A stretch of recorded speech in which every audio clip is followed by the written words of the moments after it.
गुरु गोबिंदो खरे काके लागू पाँव, बलिहारी गुरु आपने जो गोविंदियो बताए।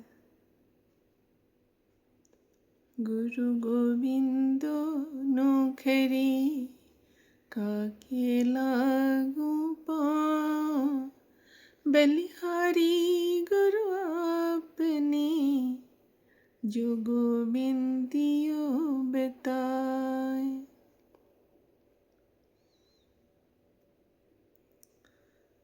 गुरु का स्थान गोविंद से भी ऊपर है। क्यों है? क्योंकि हमें पता नहीं है कि भगवान कौन है। हमें कुछ भी पता नहीं है गोविंद कौन है। अगर हमारे गुरु हमको ज्ञान ना दें, गुरु गोविंद के बारे में ना बताएं, तो हम नहीं जानेंगे कि गोविंद कौन है, भगवान क्या है, कौन है, कुछ नहीं पता हमें। इसलिए गुरु गोविंदो खरे काके लागू पाँव, बलिहारी गुरु आपने जो गोविंदियो बताए। गुरु गोविंदो खरे, गुरु और गोविंद अगर दोनों साथ में खड़े हैं, पहले आप गुरु को पाँव लगेंगे, गोविंद को नहीं लगेंगे। क्योंकि गोविंद को बताने वाले हमारे गुरु हैं। गुरु माध्यम है। अगर गुरु ना हो तो हमें ज्ञान नहीं मिलेगा, हमें नहीं पता चलेगा भगवान क्या है।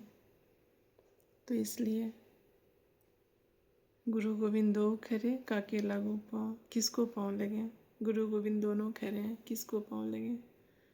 बलिहारी गुरु आपने, बलिहारी गुरु आपको धन्य, मतलब आपका धन्यवाद कि आपने गोविंदियो बताए।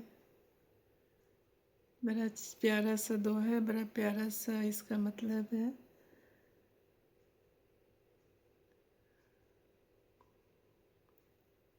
ये हमें ज्ञान गुरु देते हैं, तो गुरु का स्थान गोविंद से भी ऊपर है।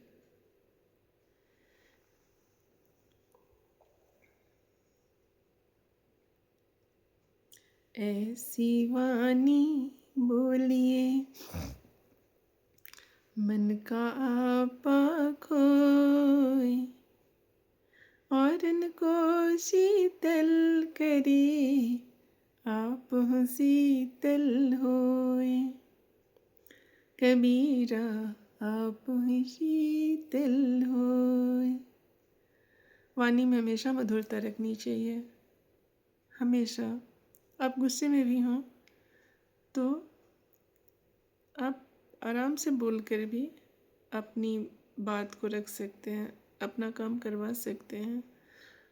अब जब भी माहौल चिल्ला चिल्ली और गुस्से का होता है तो मेन टॉपिक रह जाता है। मैं तो जहाँ तक मेरा लाइफ का अनुभव ये कहता है कि मेन टॉपिक रह जाता है और मतलब बात गुस्से में ही, गुस्से की बातें गुस्से में ही ख़त्म हो जाती हैं। वो उधर गुस्सा होकर चले गए, उधर गुस्सा होकर चले गए और मतलब मेन टॉपिक रह गया। बस आपस में गुस्सा गुस्सी हो गया, लड़ झगड़ लिए। और इसलिए वाणी पे हमेशा कंट्रोल रखना चाहिए और कोई भी बात बोलिए, आराम से बोलिए, वो आराम से भी सुनी जाती है बातें। वाजपेयी जी की एक पंक्ति मुझे याद आ रही है, कौन सी बात कब कैसे कही जाती है, ये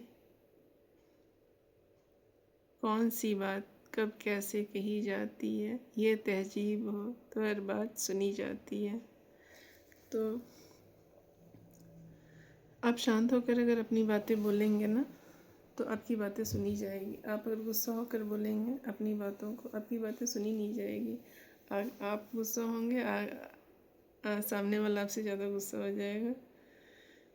तो हो गई बात ख़त्म। यहीं पे आप क्या टॉपिक लेकर अगले के पास जाने वाले थे, बोलने वाले थे, वो टॉपिक तो रह गया। वो लड़ कर लिए आपस में, हो गई बात, यहीं पे ख़त्म हो गई। तो इसलिए हमेशा ही गुस्सा हर किसी को आता है, मनुष्य का स्वभाव है, कभी प्यार कभी गुस्सा। लेकिन गुस्से को कंट्रोल करना भी इंसान को आना चाहिए। इसलिए अब हम कोई भी संत महात्मा को सुनते रहेंगे, अगर देखते रहेंगे तो हमारा गुस्सा कंट्रोल में रहता है। ये सारी दोहे पढ़ करके तो अच्छा से अच्छा गुस्सा भी शांत हो जाता है। इसीलिए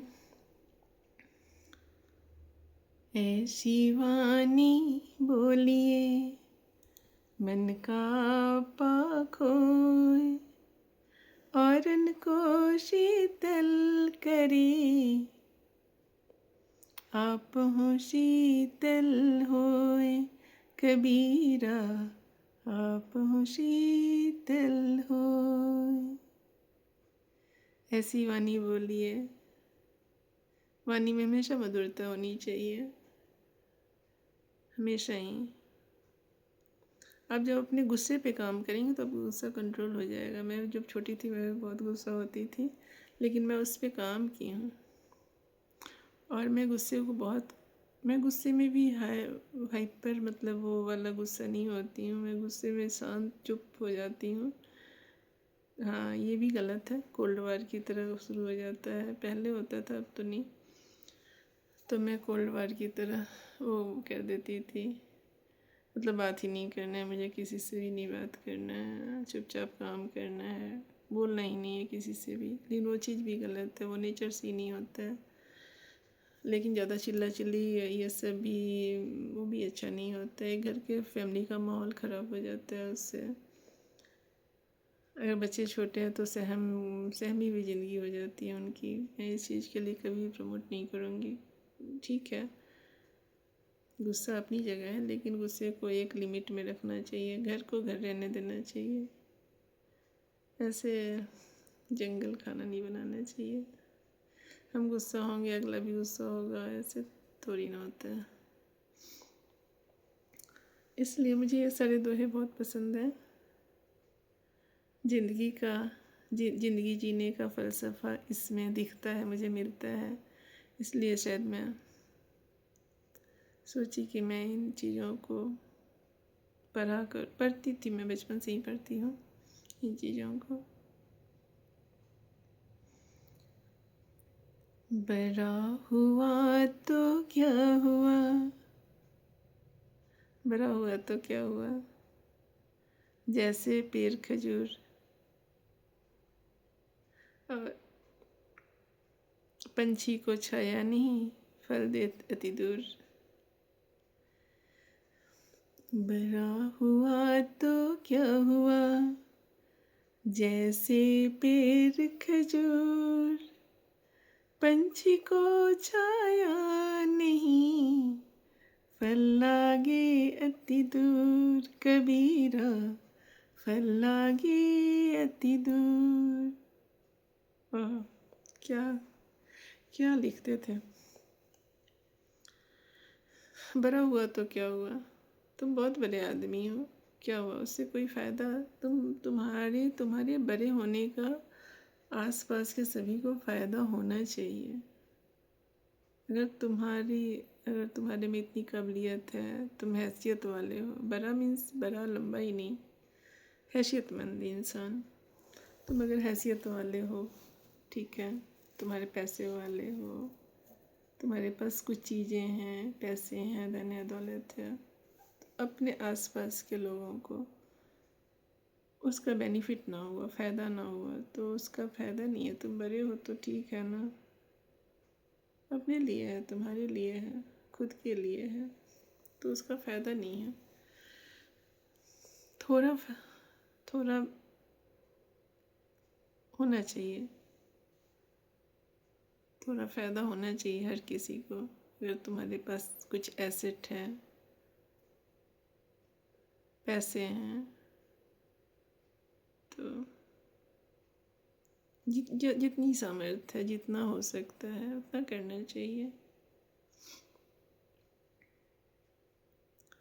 सिर्फ अपने फैमिली, अपने लोगों के लिए नहीं, समाज के लिए भी हमें कुछ करना चाहिए। वही कबीरदास जी कहते हैं, बड़ा हुआ तो क्या हुआ जैसे पेड़ खजूर, पंछी को छाया नहीं, पेड़ खजूर की तरह नहीं होना चाहिए। बड़ा हुआ तो क्या हुआ जैसे पेड़ खजूर। इतनी हाइट पे होता है ना, उसकी हाइट काफ़ी ज़्यादा होती है। पंछी को छाया नहीं, उसकी छाया तो होती नहीं है। फल लागे अति दूर, फल भी जो इतनी दूर है, आउट ऑफ रीच, हम ले ही नहीं सकते हैं, कर ही नहीं सकते हैं, उस चीज़ को तोड़ ही नहीं सकते हैं।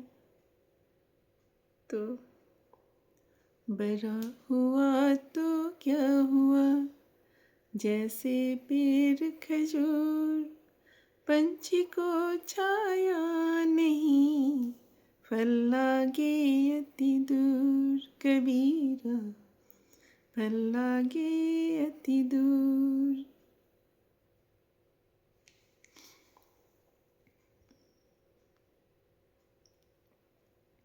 निंदक नियरे राखिए, आंगन कुटी छवाए। निंदक नियरे राखिए, आंगन कुटी छवाए। बिन साबुन पानी बिना, निर्मल करे सुहाए। कबीरा निर्मल करे सुहाए। बिन पानी साबुन बिना निर्मल करे सुहाए। निंदक को नियरे रख, जब अगर कोई हमारी निंदा करता है तो हम बहुत इरिटेट हो जाते हैं। मतलब हमें तारीफ़ सुनने की इतनी ज़्यादा आदत है, मैं सारे टाइम मेरी तारीफ़ करो, हर कोई उसकी तारीफ़, मतलब हम हो या कोई हो, सारे टाइम मतलब तारीफ़ सुनने की आदत है। तारीफ़ करो, मेरी तारीफ़ करो, मेरी तारीफ़ करो। कबीरदास जी कहते हैं, निंदक नियरे राखिए। जो निंदा करता है आपकी, उसको अपने समीप रखिए। पुराने ज़माने में आंगन हुआ करता था, तो उनके कहने का मतलब आंगन कुटी छवाए, आंगन में कुटिया छवा दीजिए उसके लिए। छवाना मतलब होता है कुटिया को जो ऊपर घास फूस डालते हैं उसको छावना कहते हैं।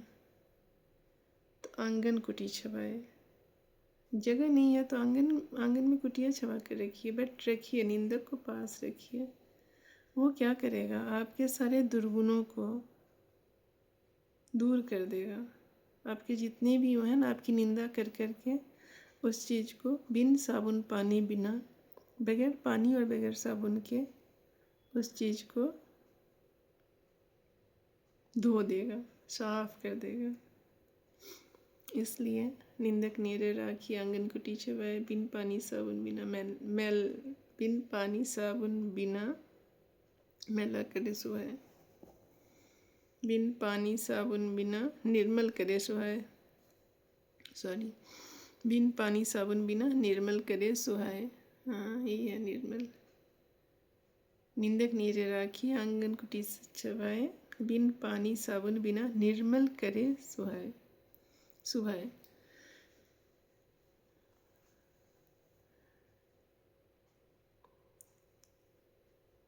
वीडियो लंबा होता जा रहा है। दुख में सुमिरन सब करे, सुख में करे न कोई। जो सुख में सुमिरन करे, तो दुख काहे होए। कबीरा तो दुख काहे होए। दुख में सुमिरन सब करे, सुख में करे न कोई। जो सुख में सुमिरन करे तो दुख काहे होए। भगवान का नाम सुख में दुख में लेते हैं, दुख में ही लेते हैं। सुख में तो भूल जाते हैं कि भगवान भी कोई चीज़ है। हमारी यही आदत होती है, हम दुखी होते हैं तो भगवान को बहुत याद करते हैं, लेकिन जब सब कुछ हम सही रहता है तो हम भगवान को भूले रहते हैं। कबीरदास जी कहते हैं, दुख में सुमिरन सब करे, सुख में करे न कोई। दुख में सभी सुमिरन करते हैं, सुख में कोई नहीं करता है। जो सुख में सुमिरन करे, जो सुख में सुमिरन करे, जो सुख में याद करे, तो दुख काहे हुए, तो दुख क्यों होगा। भगवान को सुख में भी याद करो, दुख में ही हमेशा नहीं, सुख में भी याद करना चाहिए भगवान को। काम करते रहो, नाम जपते रहो, वो वाला फार्मूला होना चाहिए। आप अलग से नहीं, गृहस्थ जिंदगी है, इसमें हम एक लिमिट में ही टाइम दे सकते हैं भगवान को भी, लेकिन हम काम करते करते हमेशा 24 घंटे राम नाम की जाप कर सकते हैं या राधे राधे जाप कर सकते हैं। उसमें हमारा कोई टाइम भगवान अलग से नहीं मांग रहे हैं। तो इच्छा होनी चाहिए। चलिए, वीडियो बहुत लंबा हो रहा है, फिर मिलते हैं नेक्स्ट